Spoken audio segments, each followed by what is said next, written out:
Hello दोस्तों। कक्षा 11 में राजनीति शास्त्र की दो किताबें हैं, राजनीतिक सिद्धांत एवं भारतीय संविधान सिद्धांत और व्यवहार। इस वीडियो श्रृंखला में हम राजनीतिक सिद्धांत पुस्तक पर बात करेंगे। इस पहले वीडियो में हम बात करेंगे कि एक विद्यार्थी के रूप में और एक नागरिक के रूप में यह विषय हमारे लिए क्यों महत्वपूर्ण है।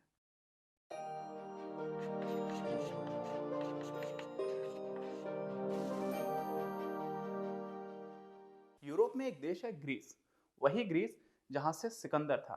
उसी ग्रीस में एक शहर है एथेंस। आज से लगभग 2500 साल पहले एथेंस की गलियों में सुकरात नाम का एक इंसान घूमा करता था। सुकरात समाज, धर्म और राजनीति के बारे में प्रचलित तमाम मान्यताओं पर सवाल उठाया करते थे और तर्कों के आधार पर कई मान्यताओं को चुनौती भी दिया करते थे। इन्हीं वजहों से वहां के कई लोग सुकरात को सबसे बुद्धिमान व्यक्ति मानते थे। लेकिन जब भी कोई बने बनाए सिस्टम की खामियां गिनाने लगता है, तो फिर ऐसे लोग जो उसी सिस्टम की वजह से ताकतवर हैं, उन्हें सुकरात जैसे लोग हजम नहीं होते। सुकरात पर लोगों को भड़काने, खासतौर से युवाओं को भगवान की बुराई करने और इस तरह के तमाम आरोप लगाकर जहर देकर सजाए मौत दे दी गई थी। सुकरात की ही तरह उनके शिष्य प्लेटो भी एक महान दार्शनिक थे और प्लेटो के शिष्य अरस्तु भी। अरस्तु सिकंदर अलेक्जेंडर द ग्रेट के गुरु थे। खैर, प्लेटो ने रिपब्लिक नाम की एक किताब लिखी। इसमें प्लेटो बहुत सारी चीजों पर बात करते हैं, जैसे कि न्याय क्या है। लेकिन सीधे सीधे इस तरह के कॉन्सेप्ट्स की परिभाषा देने के बजाय प्लेटो इस किताब में कुछ कैरेक्टर्स गढ़ते हैं और उन कैरेक्टर्स की आपसी बातचीत से इन सारी चीजों को समझाने की कोशिश करते हैं। किताब की शुरुआत सुकरात और सिफिलिस नाम के दो कैरेक्टर्स की आपसी बातचीत से होती है। सीधी सी बात है कि जब हम आज से हजारों साल पहले की बातचीत को समझने की कोशिश करेंगे, तो हमें थोड़ी बहुत दिक्कत तो होगी ही। और यहाँ पर हम किसी मामूली बातचीत को समझने की कोशिश तो कर नहीं रहे हैं, बल्कि प्लेटो जैसे महान दार्शनिक की किताब की बातों को समझने की कोशिश कर रहे हैं और उनके बात करने के लहजे को समझने की कोशिश कर रहे हैं। इसीलिए थोड़े धैर्य और ध्यान के साथ सिफिलिस और सुकरात के बीच इस बातचीत को समझने की कोशिश करिएगा। सच बोलो और अपना कर्ज चुकाओ। मेरे लिए तो बस यही न्याय है। आपने ठीक ही कहा, लेकिन क्या आप सुनिश्चित हैं कि न्याय की यह परिभाषा सभी मामलों में सही है? मान लीजिए कि मेरे किसी दोस्त ने मेरे पास कुछ हथियार जमा किए थे। आज वह नशे की हालत में मुझसे अपने हथियार वापस मांगता है। ऐसी स्थिति में क्या मुझे उसके हथियार वापस कर देने चाहिए? आप बिल्कुल सही कह रहे हैं। न्याय की मेरी परिभाषा ठीक नहीं है। पहले हमने सीधे सीधे कहा था कि अपने मित्रों के साथ भला करना और अपने शत्रुओं के साथ बुरा करना न्याय है।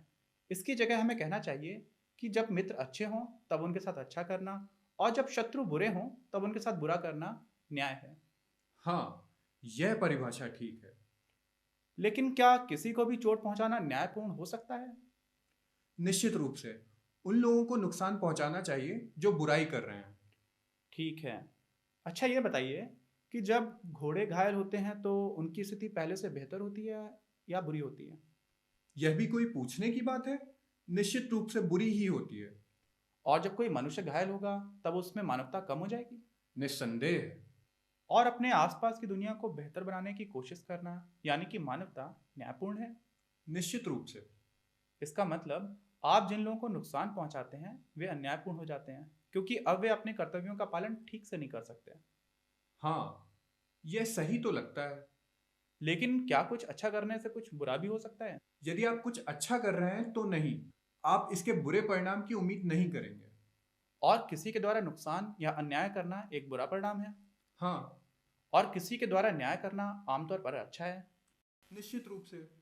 इसलिए एक न्यायप्रिय व्यक्ति किसी अन्य व्यक्ति को चोट नहीं पहुंचा सकता, भले ही वह उसका दोस्त या फिर दुश्मन ही क्यों ना हो, क्योंकि ऐसा करने पर वह उन लोगों के द्वारा किए गए अन्याय के लिए खुद को जिम्मेदार मानेगा। हाँ या ना? हाँ सुकरात, आपकी बात तो बिल्कुल ठीक है। तो हमने देखा कि इस डिस्कशन के अंत तक आते आते सिफिलिस मान लेते हैं कि वे न्याय का जो मतलब समझते थे वो गलत था, और अगर गलत नहीं तो कम से कम अधूरा तो था ही। लेकिन इससे भी ज्यादा जरूरी जो बात है वो ये है कि सुकरात ने सिफिलिस पर अपनी बात को थोपा नहीं, बस सिफिलिस की सोच में जो कमियां थी उनको एक एक करके उजागर करते चले गए और सिफिलिस खुद ब खुद ही इस निष्कर्ष पर पहुंच जाते हैं। सिफिलिस मानते थे कि अगर आपके साथ कोई बुरा करे तो उसके साथ बुरा करना न्याय ही है।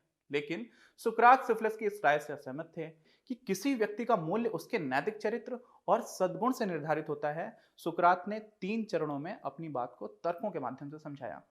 किसी इंसान को चोट पहुंचाने से उसकी मानवता कम हो जाएगी, और मानवता का मतलब अच्छा चरित्र, अच्छे गुण। लेकिन सिफिलिस के मुताबिक किसी अच्छे काम का बुरा नतीजा तो हो नहीं सकता, और न्याय करना तो अच्छा काम है। इसीलिए किसी को चोट पहुंचाना न्याय नहीं हो सकता। बेशक हम में से किसी को भी सुकरात से सहमत होने की कोई जरूरत नहीं है। कोई ये कह सकता है कि किसी व्यक्ति का मूल्य उसके नैतिक चरित्र से निर्धारित ही नहीं होता, या फिर मानवता का मतलब अच्छा चरित्र और अच्छे गुण होना है ही नहीं, या फिर किसी और तरह की बात कहकर सुकरात की इस सोच से मतभेद रखा जा सकता है। लेकिन इस कहानी को बताने का जो प्रमुख उद्देश्य है वो ये है कि हमें किस तरह अपनी बात को किसी और को समझाना चाहिए। सिर्फ एक ही बात को बार बार चिल्ला चिल्ला कर कहने से सामने वाला इंसान आपकी बात नहीं मान लेगा, कम से कम एक समझदार इंसान तो बिल्कुल भी नहीं। हमें अपनी बातों को तर्कों के दम पर समझाने की कोशिश करनी चाहिए। हालांकि आज के समय में बहुत सारे ऐसे न्यूज़ एंकर्स हैं जो हमेशा चीखते चिल्लाते हुए नजर आते हैं, और बहुत सारे लोग ना सिर्फ उन्हें देखा करते हैं बल्कि उनकी बातों से इन्फ्लुएंस भी हो जाते हैं। Prove your facts. Prove your facts right now. Prove your facts right now. Prove नर कंकाल और खोपड़ियों के साथ रहने वाला दरिंदा। सुकरात अगर ये सब देखते तो शायद अपना सिर पटक लेते। खैर, आगे बढ़ते हैं। जब लोगों को मिलकर कोई निर्णय लेना होता है तो वे ये कैसे करते हैं? आप शायद कहेंगे तर्क करके, एक दूसरे से बातचीत करके। बिल्कुल ठीक। वास्तव में यही दो विशेषताएं मनुष्य को बाकी प्रजातियों से अलग करती हैं। मनुष्य विवेकशील है और इसीलिए अमूर्त विषयों के बारे में भी सोच विचार कर सकता है, ख्यालों में खोया रह सकता है, तरह तरह की कल्पनाएं कर सकता है। इतना ही नहीं, इंसानों ने अपनी बात को, अपनी भावनाओं को समझाने के लिए भाषा भी बना ली है, और भाषा का प्रयोग करके इंसान अपने गूढ़ विचारों को भी दूसरों को समझा सकता है। कौन है जो दूसरों को दुख अपना दे सकेगा? कौन है जो दूसरे से दुख उसका ले सकेगा? क्यों हमारे बीच धोखे का रहे व्यापार जारी? क्या करूं संवेदना लेकर तुम्हारी, क्या करूं? अगर भाषा ना होती तो क्या हरिवंश राय बच्चन जी अपनी इन भावनाओं को किसी और को समझा पाते? एक दूसरे से बातचीत करना, किसी मुद्दे पर अपने नजरियों को रखते हुए बहस करना, इन सबसे हमारी सोच पाने की क्षमता और विकसित होती जाती है। सोच पाना और अपनी बात को किसी और को समझा पाने के साथ साथ उनकी बातों को समझ पाना, यही वो दो चीजें हैं जिनकी वजह से हम अपने जीवन से जुड़े हुए सारे मुद्दों पर राय बना पाते हैं। अब अगर कोई ऐसा समाज हो जहां हमें किसी मुद्दे पर बात करने की इजाजत ही ना हो, बात ही ना करने दी जाए, तो फिर क्या हम उस मुद्दे पर कोई भी इन्फॉर्म्ड ओपिनियन बना पाएंगे? हमारी उस मुद्दे पर कोई ठीक ठाक समझ बन पाएगी? भाषा के माध्यम से हम अपनी राय दूसरों को बता सकते हैं। किसी सहिष्णु समाज में, किसी टॉलरेंट सोसाइटी में, उन लोगों को भी जिनकी राय हमसे बिल्कुल अलग हो। सोचिए कि सुकरात का समाज कितना असहिष्णु रहा होगा, कितना इनटॉलरेंट रहा होगा, जहां उन्हें समाज, धर्म, राजनीति, नैतिक मूल्य, इन मुद्दों पर अपनी राय बताने और उन पर टिके रहने की वजह से सजाए मौत दे दी गई थी। इसके साथ ही यह एपिसोड यहीं समाप्त होता है। इस परिचयात्मक वीडियो में हमने समझा कि सोच पाने की क्षमता और भाषा ने मनुष्यों को बाकी प्रजातियों से अलग ला खड़ा कर दिया है। साथ ही हमने ये भी जाना कि किस तरह सुकरात और प्लेटो अपनी बात को समझाने के लिए तर्कों का प्रयोग करते थे।